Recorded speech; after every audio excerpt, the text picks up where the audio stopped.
સુરતમાં કોંગ્રેસ દ્વારા જન આક્રોશ યાત્રાનું આયોજન કરાયું હતું, જેમાં ગુજરાત કોંગ્રેસના નેતાઓ મોટી સંખ્યામાં ઉમટી પડ્યા. સુરત શહેર કોંગ્રેસ દ્વારા સોમવાર 19મી જાન્યુઆરીના રોજ જન આક્રોશ યાત્રાનું આયોજન કર્યું હતું. મોંઘા વેરાની લૂંટ બંધ કરો, તાપી નદી બચાવો, પાર્કિંગ ચાર્જ બંધ કરો, પર્યાવરણની રક્ષા કરો, લારી ગલ્લા પાથરણાવાળાઓને ન્યાય આપોની માંગ સાથે યોજાયેલી કોંગ્રેસની જન આક્રોશ યાત્રામાં એઆઈસીસીના મહામંત્રી, ગુજરાત કોંગ્રેસના પ્રભારી મુકુલ વાસનિક, ગુજરાત પ્રદેશ કોંગ્રેસ પ્રમુખ અમિત ચાવડા, વિધાનસભામાં કોંગ્રેસ પક્ષ નેતા ડોક્ટર તુષાર ચૌધરી તેમજ દક્ષિણ ઝોનના પ્રભારી શ્રીનિવાસન અને ભારત સરકારના પૂર્વ મંત્રી ભરતસિંહ સોલંકી જોડાશે. આ યાત્રાનો મુખ્ય હેતુ સુરત મહાનગરપાલિકાના ભાજપ શાસકો દ્વારા સુરતની પ્રજા સાથે કરવામાં આવતા અન્યાય જેવા વિવિધ મુદ્દાઓ સાથે સુરત મહાનગરપાલિકાના કમિશનરને આવેદનપત્ર આપ્યું હતું, જેમાં મોટી સંખ્યામાં કોંગ્રેસીઓ પણ જોડાયા હતા. જે પ્રકારે ભારતીય જનતા પાર્ટી છેલ્લા કેટલાય વર્ષોથી સુરત મહાનગરપાલિકા અને ગુજરાતમાં રાજ કરી રહી છે,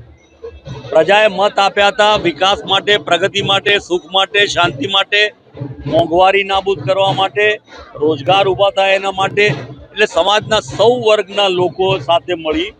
અને આ ભારતીય જનતા પાર્ટી પાસે અપેક્ષા રાખી રહી છે. પણ આજે આટલા લાંબા સમય પછી પણ પ્રજાને મુશ્કેલીઓનો સામનો કરવો પડે છે. નાનામાં નાની બાબતો માટે સરકારી કચેરીઓથી માંડીને ધક્કા ખાવા અને ભ્રષ્ટાચારનો સામનો કરવો પડે છે. તેવા સંજોગોમાં પ્રજાના અવાજને વાચા આપવા માટે પ્રદેશ કોંગ્રેસ સમિતિ દ્વારા જન આક્રોશ રેલીનું આયોજન થયું છે અને સુરત શહેર કોંગ્રેસ સમિતિએ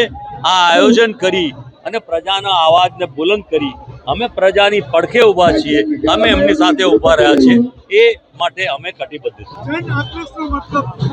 જન આક્રોશ એટલે પ્રજાને જે મુશ્કેલીઓ પડી રહી છે, જે મોંઘવારી સહન કરવી પડે છે, જે બેરોજગારી છે, તમામ ક્ષેત્રે જે ભ્રષ્ટાચાર વધ્યો છે, શિક્ષણ અને આરોગ્ય જે મોંઘું થયું છે, જીવન જરૂરિયાતની ચીજો અને બધી બાબતમાં જે મુશ્કેલી પડી રહી છે, અને એટલા માટે પ્રજાની વાતને વાચા આપવા માટે એને જન આક્રોશના સ્વરૂપમાં કોંગ્રેસ પાર્ટી આ રેલી અહીંયાથી શરૂ કરી અને કોર્પોરેશન તરફ જશે.